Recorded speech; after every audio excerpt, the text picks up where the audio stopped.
Saudações do crente docente. Está no ar o CBcast, o podcast da sua lição bíblica. Eu sou o professor Cláudio Torres e estamos estudando a revista Lições da Palavra de Deus, número 60, da editora Central Gospel, com o tema Família Cristã, Proteção, Parceria e Amor. E hoje temos a aula da lição número 5, que tem por título O Ministério Sacerdotal do Homem. Antes de mais nada, agradeço a Deus por essa oportunidade de abordar esse tema. É um grande prazer trazer esse estudo e espero em Deus que os assuntos abordados neste podcast possam edificar a sua fé, enriquecer o seu conhecimento e oferecer subsídios para a sua ministração dessa lição. Desde já, gostaria de pedir a você que nos acompanha nesse momento que divulgue o trabalho realizado pelo crente docente. Para isso, se inscreva no nosso canal, deixe o seu like, acione o sininho para ficar por dentro das nossas novidades. Não deixe de nos acompanhar. Pois bem, temos vivido tempos complicados, onde o conceito de família tem sido deturpado principalmente no tocante ao papel de cada um dos seus membros. Hoje abordaremos o papel do homem na família, inclusive sobre a perspectiva sacerdotal, a sua responsabilidade, os desvios ao longo do século, o resgate da paternidade e o seu papel na revelação bíblica. Tentaremos atingir os objetivos a seguir: entender a cultura, entender como a cultura conseguiu afastar o homem da vontade de Deus, conhecer as dimensões da paternidade à luz da palavra de Deus, compreender o papel do homem na família de acordo com o texto bíblico. Para uma família abençoada e pautada nos preceitos bíblicos, se faz necessário, é muito importante que os homens assumam principalmente o seu papel de cabeça e sacerdote no lar. Para entendermos melhor isso, vamos ver o que significa a palavra sacerdote, então. A Bíblia nos traz dois termos que significam sacerdote. Cohen, uma palavra hebraica, que significa aquele que ensina a lei e traz a mensagem de Deus para o povo, conforme vemos lá em Malaquias, capítulo 2, versículo 7. E hiereus, uma palavra grega, que significa aquele que é santo, separado para o serviço de Deus junto ao povo. A gente encontra em várias passagens, entre elas em Hebreus capítulo 5, versículo 6 e no versículo 10. Ou seja, segundo o conceito empregado pelas palavras bíblicas, o sacerdote é aquele que ensina a palavra e os conceitos bíblicos. É separado, santo, exemplo de homem de Deus, que busca se ocupar da obra do Senhor, sendo referência para os que se relacionam com ele, a começar pela sua própria casa. Sendo o marido tratado como cabeça e sacerdote, ele é responsável pela vida espiritual do seu lar.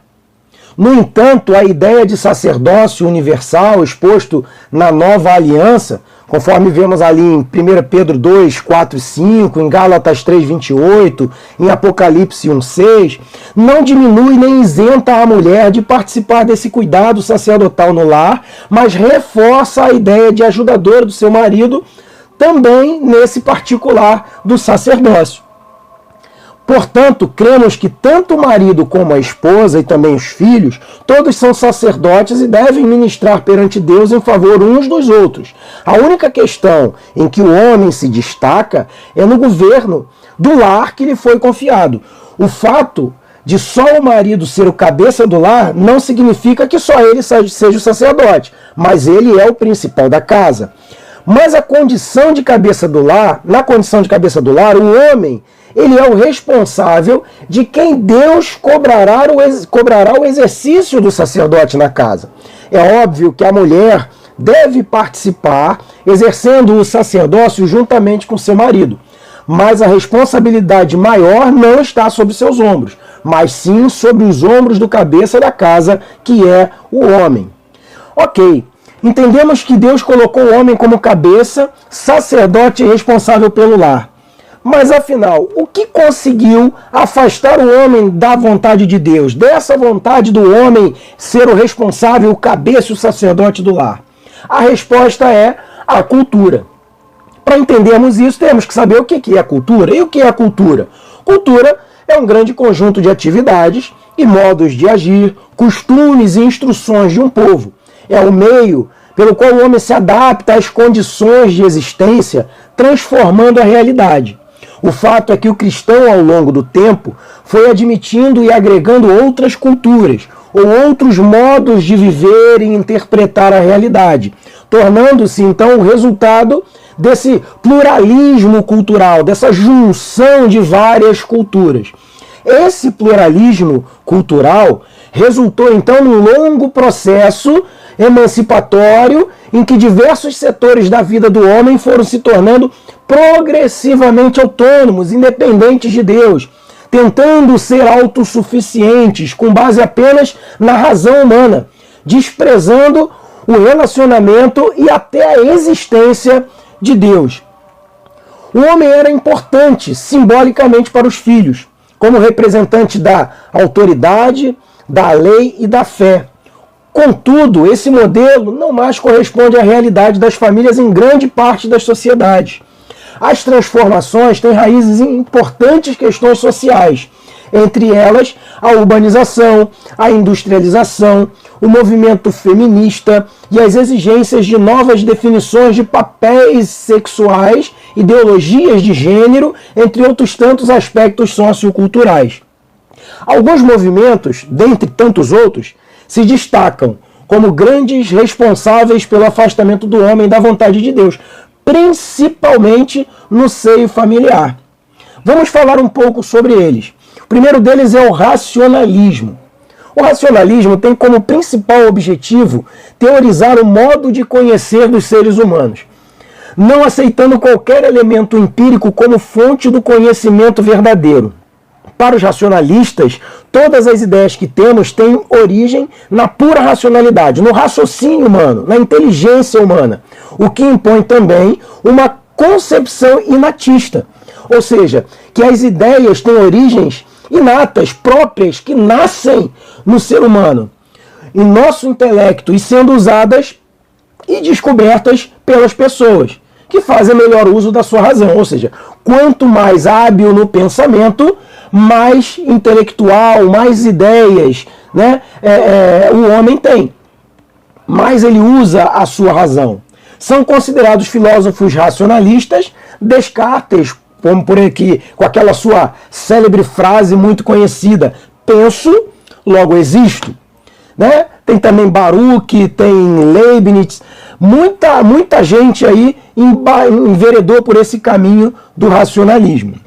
O racionalismo postula que qualquer fé, mesmo a de natureza histórica, deve ser racional, pautada somente na razão.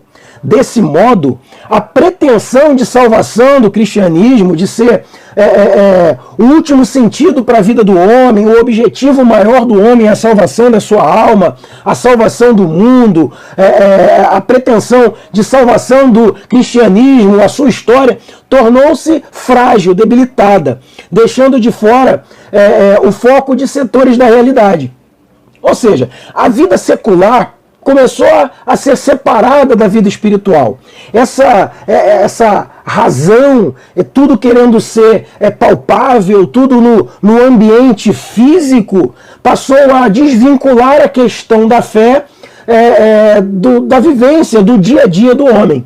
E nesse contexto, aqueles que bancavam a sua fé, aqueles que mantinham a sua fé, eram ridicularizados. Dessa forma, as questões de espiritualidade começaram a ser restritas mais no ambiente doméstico, sendo aos poucos considerados até coisa de mulher, causando então uma ruptura do homem com relação a Deus e a fé da sua família. Daí podemos tirar então já uma lição. Os seus filhos, a sua esposa, precisam ter referências dentro da sua casa. O marido, o homem, deve ser esse referencial de relacionamento com Deus.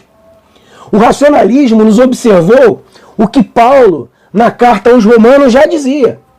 O racionalismo tentou negar uma coisa que Paulo nos mostrava que era óbvia. Rogo-vos, pois, irmãos, pela compaixão de Deus, que apresenteis os vossos corpos em sacrifício vivo, santo e agradável a Deus, que é o vosso culto racional. Romanos 12, 1. Paulo já dizia que o nosso culto é racional. A nossa fé vem do Senhor, mas o nosso culto é racional. A nossa fé não é fruto da nossa imaginação, mas é a certeza inexorável de que Deus está no controle de todas as coisas, inclusive das coisas naturais e palpáveis, que são a base do pensamento racionalista. A natureza é obra das mãos do Senhor, assim como todas as leis que regem a natureza. A morte de Cristo foi real, histórica, assim como a sua ressurreição. E a sua morte e ressurreição, a sua vida, a sua base histórica, são a base da nossa esperança. A morte e ressurreição de Cristo é a base da nossa esperança. E isso nós cremos na morte e na ressurreição pela história, pelo que está registrado nos anais da história. E eu posso te dizer que eu creio na salvação pela fé, mas eu obedeço às palavras do Senhor pela razão. Eu entendo que Cristo morreu na cruz do Calvário e por isso eu obedeço a sua palavra. Eu entendo que Cristo é a salvação para todo aquele que crê. E por isso eu obedeço, por isso eu sou seu servo. Eu obedeço pela razão, porque eu compreendo os motivos da minha fé. Outro motivo que separou o homem de Deus foi a Revolução Industrial e Urbana. Com a Revolução Industrial, a economia passou por grandes transformações, ocasionando também grande migração urbana, a fim de que os homens pudessem trabalhar nas fábricas. Com isso também as grandes jornadas de trabalho vieram, jornadas de 12 horas de trabalho. E isso trouxe um afastamento ainda maior entre o homem e a sua família, fazendo com que o homem ficasse cada vez mais ausente para sua esposa e para os seus filhos. Por consequência, a mulher passou a exercer então o papel de líder da casa, já que ela que ficava tomando conta dos filhos e da casa em quase a totalidade do tempo. Passando o homem cada vez mais a se ocupar de ser o provedor financeiro, de trazer o alimento, de trazer o sustento para casa. Isso se complicou quando o consumismo trouxe ainda mais o agravamento desse processo, pois para que as famílias pudessem ter maior poder de compra, as mulheres também passaram a figurar no mercado de trabalho, deixando então seus filhos aos cuidados de babás. Começava aí então a terceirização do carinho, a terceirização da atenção, a terceirização da educação e principalmente a terceirização das referências de fé. Não era mais o pai, o cabeça, o sacerdote que educava os seus filhos para andarem no caminho do Senhor. Não, os seus filhos eram educados pelas babás, eram educados por uma pessoa contratada para ficar dentro do lar, que se sabia lá quais eram as suas referências de fé. Portanto, temos uma lição para tirar aí. Não devemos terceirizar os nossos filhos e a nossa família. Nada substitui o amor, o carinho e o cuidado dos pais. O pai deve ser o referencial de homem, de força e de autoridade no lar. Querido, cuide da sua família. Se você não fizer, certamente o mundo vai fazer isso por você. E o resultado você está vendo aí fora. Outro motivo, movimentos de emancipação feminina. Isso foi um processo que foi se agravando. Veja, em meados da década de 40, aconteceu um desequilíbrio social ocasionado principalmente pela Segunda Guerra, onde milhares de homens foram enviados para a guerra, sendo grande parte chefes de família. A ausência dos homens causou um deslocamento social, onde as mulheres se viram obrigadas a migrar do lar para o mercado de trabalho, a fim de se sustentarem, já que os seus maridos, boa parte deles, estavam na guerra e morreram na guerra. Nesse contexto, elas se tornaram grande força de trabalho das fábricas e principalmente das empresas de cunho bélico. Com isso, as mulheres passaram a experimentar a independência financeira. não mais dependendo dos maridos para as funções masculinas de pai, inclusive como provedor do lar. Logo depois veio o conceito de independência sexual, colocando de vez em risco o casamento e a família. Assim começou o movimento feminista. Pior, aliado a tudo isso, a descoberta da pílula anticoncepcional fortaleceu ainda mais esse movimento feminista a partir dos anos 60, sendo um elemento de separação, basicamente a separação entre a causa e a consequência, ou seja, entre o sexo e a gravidez. O sexo fora do casamento era evitado porque podia gerar uma gravidez com grandes consequências. A partir da pílula anticoncepcional, essa relação de causa e consequência, ela passou a ser quebrada, porque a mulher poderia se aventurar no sexo fora do casamento e que isso não traria grandes consequências, fazendo com que as mulheres, inclusive, tivessem maior controle sobre quando engravidar, de acordo com a sua demanda de trabalho fora do lar. Com isso, cresceu o conceito feminista que nós vemos hoje tão em voga. Meu corpo, minhas escolhas. Meu corpo, minha decisão. Em voga nos nossos dias. Que nesse momento, naquele momento lá dos anos 60, estava mais ligado na decisão de ter prazer sexual fora do casamento e escolher quando ter ou não filhos. Esse movimento ficou conhecido principalmente nos Estados Unidos como a Revolução Sexual.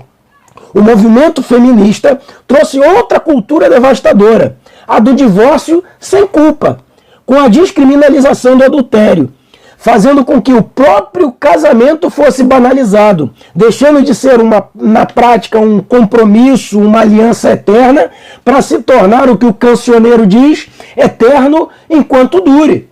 O casamento deixou de ser uma aliança, um compromisso eterno, para ser um compromisso até que ele dure. Porque se as coisas começarem a complicar, passa, entre aspas, a ser mais fácil ir a um cartório, lavrar um divórcio e começar a casar novamente. Como se não bastasse, veio o período do pós-modernismo. E na pós-modernidade temos mais problemas. Mais recentemente, na pós-modernidade, o casamento, ainda que já banalizado, passou a ser questionado, surgindo a ideia da união estável. Ou seja, para que casar? Se podemos se ajuntar. Surgindo expressões como juntado com fé, casado é, além de outras formas de casamento com relacionamento aberto, onde o adultério é consentido, a vida a três, o triângulo amoroso, onde o casamento, em casamentos onde o casal, o marido mora numa casa, a esposa mora na outra, e mais recentemente ainda, temos visto a variedade de conceitos e arranjos familiares impostos principalmente pela ideologia de gênero, incluindo a legalização paulatina a nível mundial de união homoafetiva, que é um absurdo. Veja que essas desgraças para o conceito familiar se deu inicialmente pelo afastamento ou pela omissão do homem na sua casa. Lá no início, o homem deixou de exercer o seu papel de cabeça e sacerdote da sua família, se entregando quase que totalmente ao trabalho, ficando ausente, deixando de colocar, as bases, os alicerces da fé na sua família, deixando de ser o cabeça da sua casa. E a partir daí, um abismo foi chamando outro abismo, até que chegamos na situação atual. Mas ainda existe esperança. Se cada crente de fato assumir a sua responsabilidade, se cada pai assumir a sua responsabilidade de cabeça e sacerdote da sua família, vamos começar a reconstruir a cultura bíblica da família baseada no homem como cabeça da família. A mulher como exclusiva e ajudadora. E a sua prole, os seus filhos, aqueles que aprendem a respeitar as autoridades, a começar pela autoridade do seu pai na sua casa, que tem orgulho do seu pai e o imita. E no futuro, sendo também sacerdotes na sua casa, no seio da sua família. Dessa forma, serão forjadas gerações futuras que terão condições de mudar o pensamento atual, que é pautado na cultura do inferno, que busca destruir a família que foi idealizada por Deus. Provérbios, capítulo 4, versículos de 1 a 5, nós temos pelo menos 5 respostas ou dimensões da paternidade à luz da Bíblia que precisamos assumir. A primeira dimensão é o ensino do pai. O pai tem que assumir o seu papel daquele que ensina, pela palavra, pela sua palavra, pelo seu exemplo. Os filhos têm que aprender a ser crente copiando a fé do seu pai. O filho tem que aprender a amar a palavra de Deus copiando o amor que o seu pai tem pela palavra, expressado pelo seu pai no zelo pela palavra. O pai tem que ensinar e apresentar a palavra, os preceitos e os conceitos bíblicos aos seus filhos. Isso fará toda a diferença. Um pai presente não é somente o provedor do sustento físico, que compra um videogame de última geração, que compra um iPhone da última leva da tecnologia. Vai muito além disso. Muito além de ser o provedor do alimento físico, das coisas palpáveis e materiais. Mas o pai, muito mais do que isso, ele tem que prover o alimento espiritual psicológico. Ele tem que ser aquele que dá estabilidade para sua família e, principalmente, aquele que ensina a palavra de Deus. Pais, não deleguem essa função de sacerdote do seu lar. Ou seja, aquele que ensina a palavra, como vimos lá no início, no conceito geral do que é sacerdote, nem mesmo a sua esposa deve assumir essa função. A função de cabeça e sacerdote do lar é do pai. Dimensão pedagógica, o pai é aquele que ensina. Provérbios capítulo 4, versículo de 1 a 4, diz assim: ouve, filhos, a instrução do pai, e estai atentos para conhecer a prudência. Pois dou-vos boa doutrina, não deixeis a minha lei. Porque eu era filho e tenro na companhia do meu pai, e único diante da minha mãe. E ele me ensinava e me dizia: retenha o teu coração as minhas palavras, guarda os meus mandamentos e vive. Glória a Jesus. Provérbios, capítulo 22, versículo 6. Educa a criança o caminho em que deve andar, que até quando envelhecer, não se desviará dele. Portanto, queridos, ensine seus filhos a viver. Ensine a palavra de Deus a eles. Segunda dimensão espiritual. É a doutrina do pai. Os filhos precisam ver o pai buscando a presença de Deus. Precisam ver o pai orando, lendo a palavra, indo à igreja, frequentando a escola bíblica. O exemplo é uma ferramenta didática muito eficaz. O pai tem que ser o exemplo de homem de Deus, que louva a Deus, tem que ser o exemplo de fé.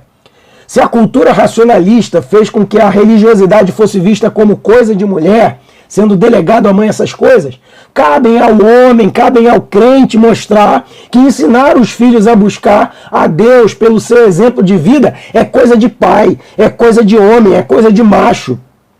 Porém, em determinados casos, não basta ser o exemplo, devendo os pais fazer jus da sua autoridade para manter a doutrina, porque isso também é amar, porque isso também é ensinar.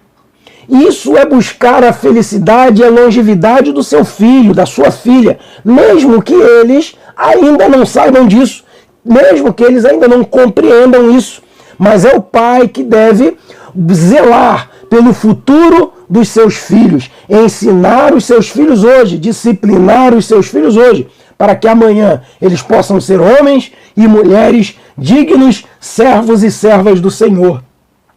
Efésios 6,4 diz assim: e vós, pais, não provoqueis a ira vossos filhos, mas criai-os na doutrina e admoestações do Senhor.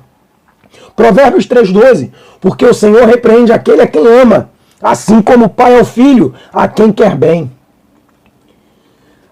Mais uma dimensão, a dimensão moral. O exemplo do pai vai além das questões espirituais. O filho deve aprender e admirar a conduta de retidão, a correção, o alto padrão ético moral do seu pai. querer sempre fazer a coisa certa, mesmo que isso lhe custe algo, somente pelo fato de ser a coisa certa. O pai tem que ser o exemplo de coisa certa. 2 Coríntios 4:2 diz assim: pelo contrário, rejeitemos os procedimentos secretos e vergonhosos. Não fazemos uso de qualquer tipo de engano, nem torcemos a palavra de Deus, mas por meio do claro ensino público da verdade, recomendamos-nos a consciência de todas as pessoas perante a Deus. Hoje o que vemos são pessoas que tentam levar vantagem em tudo. Pessoas que buscam de todas as formas enganar, ludibriar, principalmente para oferir lucros no campo financeiro. Isso é fruto da falta de exemplo de um pai correto, que não admitia o engano, mas que procurava agir com retidão. Falta de espelhamento no seu pai, em admirar a correção do seu pai. Que possamos ser esse exemplo de pai para os nossos filhos. Que os nossos filhos possam olhar para nós e falar: olha, meu pai é reto, meu pai faz tudo certo, meu pai não admite a coisa errada. E que ele admire isso. A quarta dimensão, a dimensão social. A instrução do pai. O pai não deve estar alheio à vida social dos seus filhos, mas deve ser participante ativo dela. Os pais, o pai, deve conhecer as amizades dos filhos, saber onde vai, com quem vai, que horas vem, porque isso faz parte do controle dos pais. Não é somente bancar e ser exemplo distante, mas participar ativamente da vida da sua família. Cabe ao pai o aconselhamento, o estímulo ao crescimento intelectual, os conselhos para as questões do dia a dia e também o posicionamento social. É o pai que orienta a sua família no tocante às questões de ideologia. De toda forma, todo posicionamento social deve passar pelo crivo do pai. Veja, Josué 24:15. Porém, se vos parece mal aos vossos olhos servir ao Senhor, escolhei hoje a quem servais.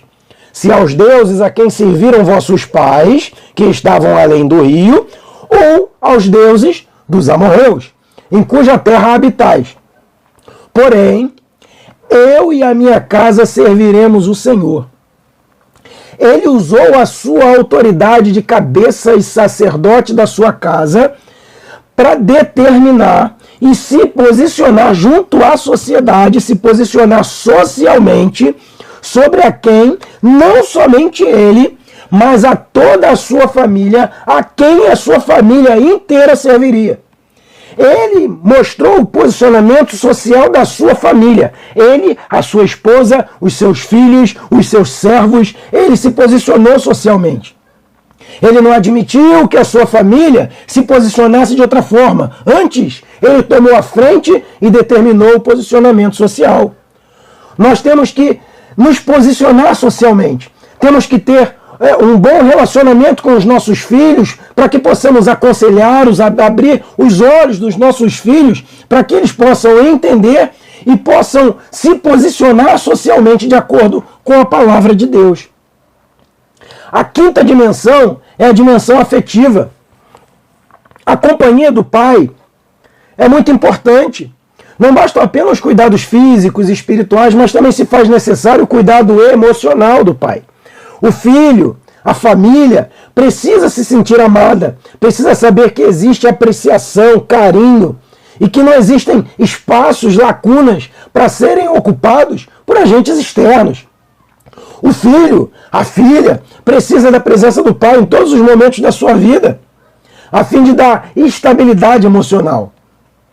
Seja incentivador, seja conselheiro, seja um porto seguro para a sua família, para os seus filhos. Quando algo der errado, que os seus filhos possam recorrer a você e não ao mundo, e não ao amigo. O pai tem que estar presente para que quando as coisas, principalmente as adversidades, acontecerem, ele possa ser o porto seguro do seu filho. Como dizia um comercial antigo de uma pomada famosa, não basta ser pai, tem que participar. Isso também inclui o relacionamento com a sua esposa. Não pode ser ausente, não pode ter lacuna. O marido tem que ser o porto seguro da esposa.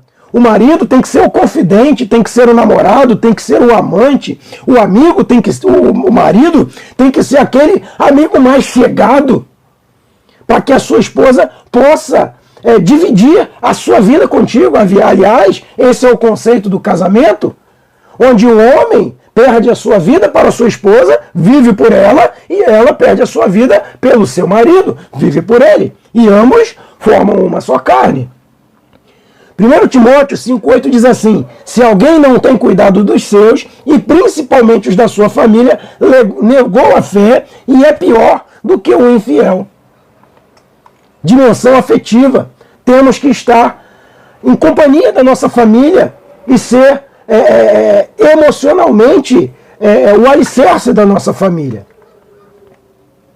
Para finalizar, vamos de forma bem direta falar um pouco sobre o papel do homem na família. Primeiro, quem casa, quer casa. O homem deve sempre que possível e na medida das suas condições se esforçar ao máximo para ter sua própria casa. Isso não significa necessariamente morar longe da sua parentela, mas sim ter sua vida familiar independente, cortar o cordão umbilical de pai, de mãe, ter suas próprias experiências, passar por suas dificuldades e ter suas próprias conquistas. Após o casamento, a sua família torna-se a sua esposa e seus filhos. Todo o restante são parentes. As dificuldades, as lutas têm que ser vividas dentro de casa. As vitórias têm que ser compartilhadas dentro de casa, porque isso traz experiência para a família. Isso traz independência para a família. Não deixe ninguém de fora se meter nas decisões da sua casa. Tome as decisões de acordo com os seus conceitos, discutindo muito bem, de forma ampla e clara com a sua família, mas decida dentro da sua casa. Quem casa, quer casa. Segundo, o homem deve ser o cabeça da sua casa. Isso quer dizer que ele não apenas deve decidir os rumos da família, mas participar do crescimento físico, psicológico e espiritual da sua família. Isso inclui o aconselhamento em todas as áreas da vida e de seus filhos, de forma que eles possam desenvolver laços de respeito e amizade, abrindo a porteira para os preciosos conselhos de vida que o pai tem a oferecer pela sua experiência. Então seja o cabeça da sua família, da sua casa. Terceiro, como já falamos, já bem discorremos, o homem é o sacerdote do lar e precisa, no seu papel, comunicar a dimensão do sagrado para a sua família. O pai, o cabeça, o sacerdote, é quem deve ter a iniciativa de ensinar e criar hábitos na sua família de intimidade com Deus. Não deve ser o pastor, não deve ser o vizinho, a esposa. Não. Se o homem é crente, se o pai é convertido, é ele. Ele é o cabeça, ele é o sacerdote. Ele deve levar a sua família para a igreja, ele deve incentivar a ler a Bíblia, a orar, a jejuar, a buscar a presença do Senhor. Ele deve criar o hábito na sua família de cultuar, de adorar, de louvar ao Senhor e ter intimidade com Deus. O homem deve ser o sacerdote do seu lar. Quarta, o homem deve refletir a graça de Deus. O nosso Deus é um Deus bondoso, um Deus amoroso, que tem prazer em nos abençoar. E o homem, o pai, o cabeça, deve refletir essa bondade, a amorosidade de Deus na sua família. Deve mostrar que a vida cristã é prazerosa, é alegria no Espírito Santo, e não um ritual enfadonho, feito de regras. Não! A regra é ser livre para adorar. A regra, ela tem que ser única e clara. Podemos todas as coisas, menos pecar. Podemos nos alegrar no Senhor. Podemos buscar a presença de Deus com liberdade, adorar, louvar, ser abençoado. Podemos. A única coisa que não podemos é pecar. Essa regra tem que ser dura. Mas todas as outras, Ah, querido, mostre para sua família que adorar a Deus, que seguir a vida cristã é prazerosa, é alegria no Espírito Santo, é se encher da graça, se encher do Espírito, é transbordar em Deus, é ser bem-aventurado, é ser abençoado. Mostre isso para sua família, no dia a dia, com alegria, com prazer, com dinâmica, com graça, com brincadeira, com sorrisos.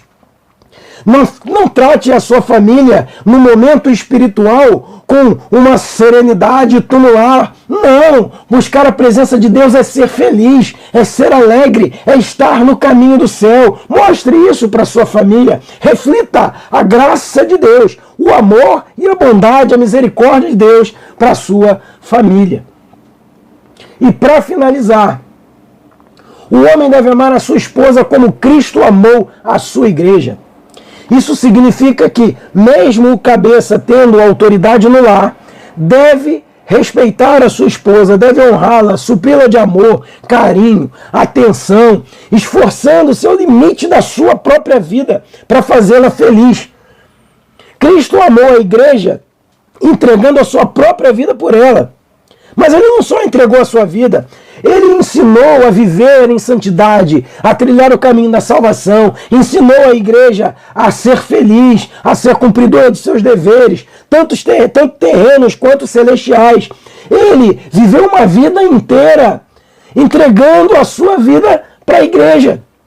E assim deve ser o homem, deve entregar a sua vida em prol da sua família, principalmente da sua esposa. Cuidar da sua esposa, elogiar a sua esposa, presentear, dar atenção.